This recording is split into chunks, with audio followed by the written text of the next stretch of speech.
So we'll start from the conditions of detention of Armenian captives or hostages. They are kept in closed institutions in Azerbaijan. There are no independent mechanisms which visited and provided factual information about the terms of detention.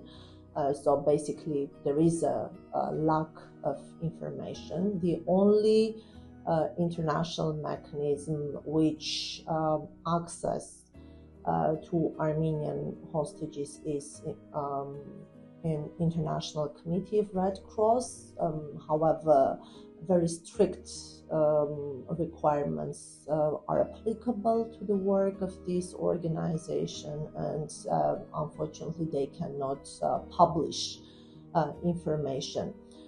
So mostly through testimonies of repatriated prisoners of war, civilian captives, we find out information about their conditions.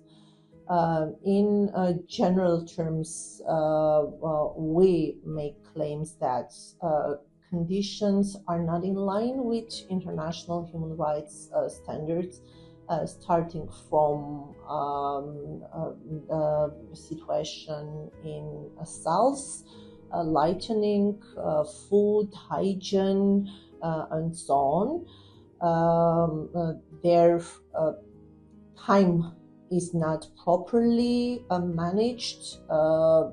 They don't exercise any other rights which are still existent during the deprivation of liberty. And we have learned that systemic beatings, different forms of inhuman and degrading treatment are being used, and violation of those standards are mostly motivated by the ethnicity of Armenians. But there are reports which provide evidence-based information, and basically with Ombudsman Institute we have published such a report, and in the coming weeks we'll issue the second report, which will give detailed information about the terms of captivity. The fate and well-being of Armenians are in the hands of Azerbaijani government. However, a few measures were taken to secure their safety. We consider international legal proceedings as crucial tools to prevent any irreparable harm to the lives of Armenian hostages. And from this perspective, in the context of individual applications and interstate cases, we have requested the courts to indicate very specific precautionary measures to Azerbaijani government in order to refrain from torturing, ill-treating Armenian captives. And also this accountability mechanism was established. So Azerbaijani government is required to regularly provide information to international courts about the conditions of Armenians, their health situation, and why not also this repatriation plan.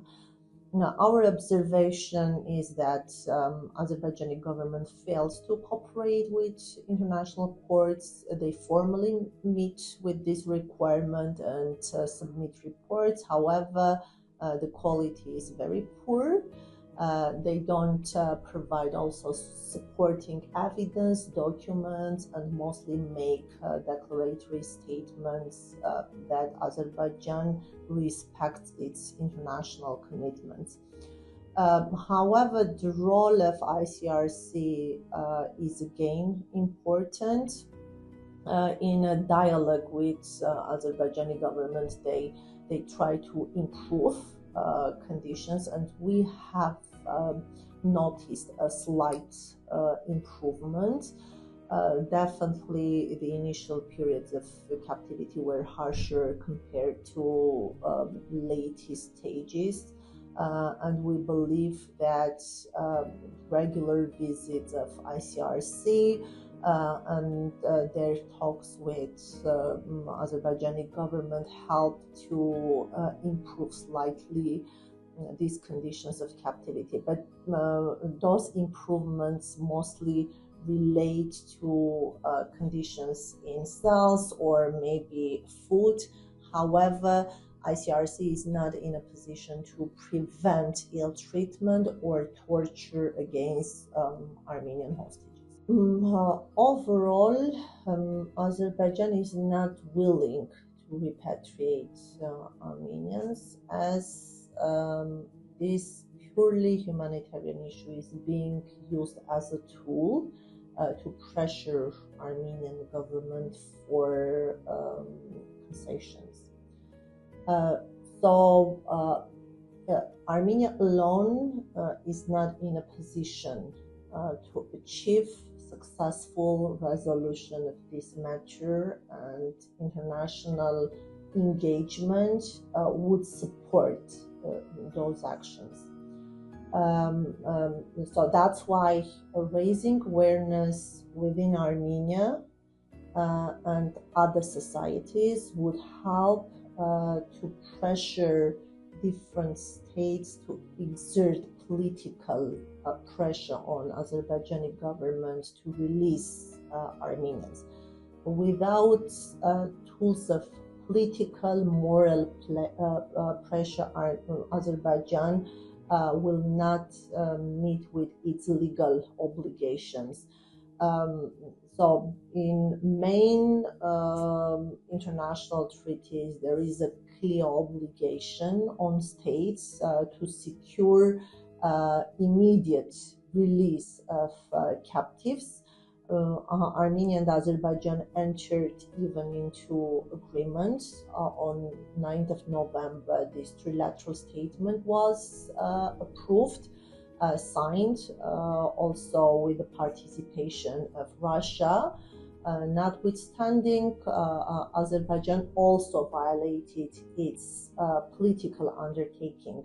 So we think without public or political and moral pressure, Azerbaijan will fail implementation of its obligation. That's why very targeted strategy should exist to consolidate societies, states to work efficiently with Azerbaijani government and message the need of immediate release.